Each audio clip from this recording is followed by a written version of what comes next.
Sebelum melanjutkan, jangan lupa subscribe dulu. Terima kasih. Bab 368, Tanah Suci. Aku mendaratkan serangan langsung, tetapi hanya sedikit melukai kulitnya. Bagaimana tubuhnya bisa sekuat itu? Jiu Xiu menatap Jian Wushuang dengan heran. Bahkan dia belum pernah mendengar tentang tubuh sekuat itu. Namun Jian Wushuang hanya tampak serius. Pengertiannya tentang asal-usul dan pemahamannya tentang prinsip pedang jauh di atas pemahamanku, dan keterampilan pedang yang dimilikinya sangat mengerikan. Namun, kekuatan dasarnya sangat biasa, hanya pada tingkat prajurit Saint Realm biasa. Mereka baru saja mulai bertarung, tetapi Jian Wushuang sudah memiliki pemahaman terhadap kekuatan Jiu Xiu.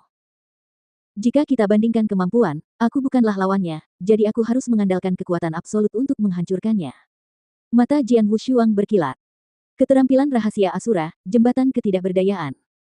Terdengar suara gemuruh yang keras, lalu muncullah sungai darah yang bergolak. Di tepi sungai darah, sebuah jembatan darah yang panjang membentang hingga ke ujung sungai darah. Sambil berdiri di atas sungai darah, Jian Wushuang mulai bergerak maju, selangkah demi selangkah, dengan auranya yang berkembang, seperti Asura. Pedang pembunuh 3 kali di tangan Jian Wushuang juga memancarkan amarah yang mengerikan sebelum menebas sesaat kemudian. 2 hantu pedang esensi di belakangnya juga menyerang dengan pedang panjang mereka. Tidak ada suara. Bahkan tidak terlihat oleh mata telanjang. Tetapi serangan yang tampaknya tak terlihat ini membuat pupil mata Jiu Xiu tiba-tiba mengecil. Ini adalah teknik pedang pembunuh jantung. Jiu Xiu tidak asing dengan keterampilan pedang terkuat dari leluhur pedang. Pada saat ini, apa yang ditunjukkan Jian Wushuang jelas hanya jurus pertama dari teknik pedang pembunuh jantung, tanpa jejak. Tak ada bayangan, tak ada jejak. Di bawah kekuatan penuh jembatan ketidakberdayaan Jian Wushuang, kekuatan pukulan ini bahkan lebih mengguncang bumi. Bahkan Jiu Xiu tidak berani ceroboh saat ini, jadi dia segera menggunakan pedangnya untuk bertahan. Dong!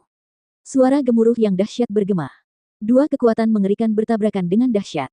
Cahaya pedang yang dilepaskan terus-menerus tampak seperti dapat dengan mudah memotong apapun menjadi 2. Hebat sekali, kau bahkan bisa menggunakan ilmu pedang leluhur pedang yang terkenal. Jiu Xiu menatap Jian Wushuang dengan mata berbinar. Benarkah? Namun, pada saat ini, Jian Wushuang tiba-tiba tersenyum dingin. Kemudian, cahaya terang muncul di antara kedua alisnya. Area di antara kedua alisnya tampak terbelah, dan esensi pedang, yang bahkan membuat para penonton merasa ngeri, melesat maju dengan ganas seperti guntur.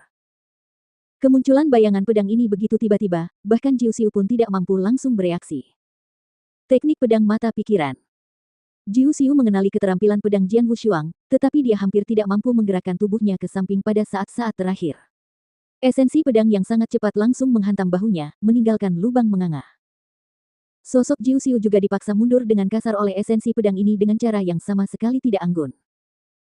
Namun, begitu dia mendapatkan kembali keseimbangannya, para ahli yang tak terhitung jumlahnya di daerah itu terkejut dengan apa yang mereka lihat. Mereka terkejut karena ada lubang menganga, sebesar mangkuk, di bahu Jiu Xiu. Ini bukan luka kecil bagi siapapun, dan seharusnya ada banyak darah yang mengalir dari luka itu. Namun, saat ini, mereka tidak melihat darah mengalir dari bahu Jiu Xiu. Apa yang mereka lihat adalah besi cair berwarna gelap yang bergerak perlahan di dalam lubang. Yaitu, para ahli yang tak terhitung jumlahnya di daerah itu tercengang. Dia jelas terluka, tetapi tidak ada darah. Sebaliknya, ada banyak besi cair. Apakah dia manusia? Setelah melihat ini, pupil mata Jian Wushuang juga mengecil saat dia bergumam, pejuang boneka. Tidak ada darah, tidak ada daging, dan tidak ada organ. Jiu Xiu di depan mereka sama sekali bukan manusia. Dia seorang petarung boneka. Jika tebakanku tidak salah, kamu berasal dari tempat itu.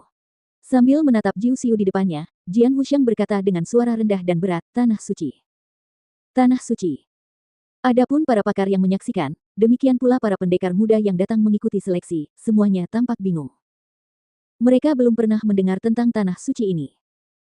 Hanya beberapa monster tua yang hadir, serta mereka yang memegang posisi tinggi, seperti Master Sekte Sekolah Alkimia, segera menjadi serius ketika mereka mendengarnya menyebutkan Tanah Suci.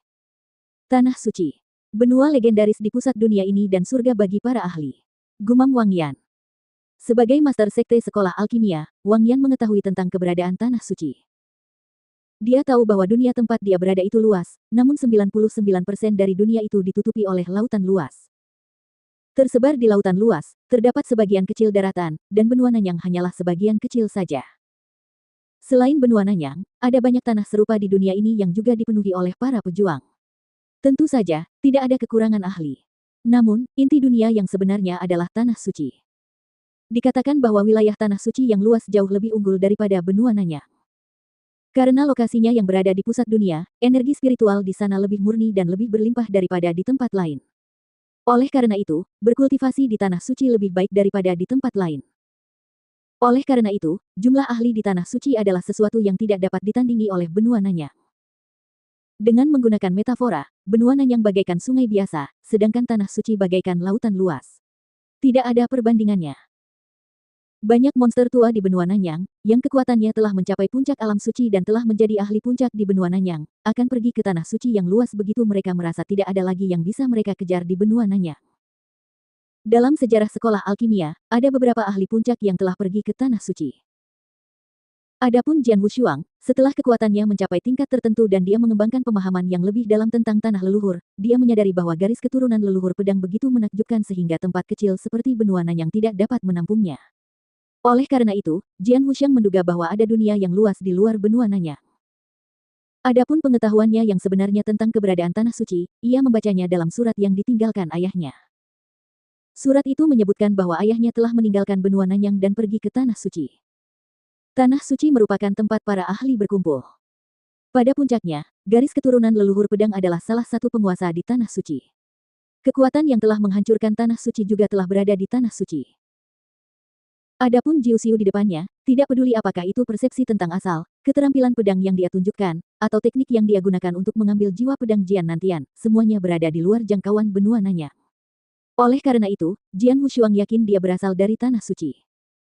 Dan kemungkinan besar dia berasal dari kekuatan yang telah menghancurkan garis keturunan leluhur pedang. Adapun Istana Kaisar Suci, itu hanya bidak catur yang digunakan untuk mencegah pertumbuhan garis keturunan leluhur pedang. Mendengar apa yang dikatakan Jian Wushuang, Jiu Xiu tersenyum tanpa komitmen. Jelas itu berarti dia diam-diam menyetujuinya. Dia benar-benar datang dari Tanah Suci.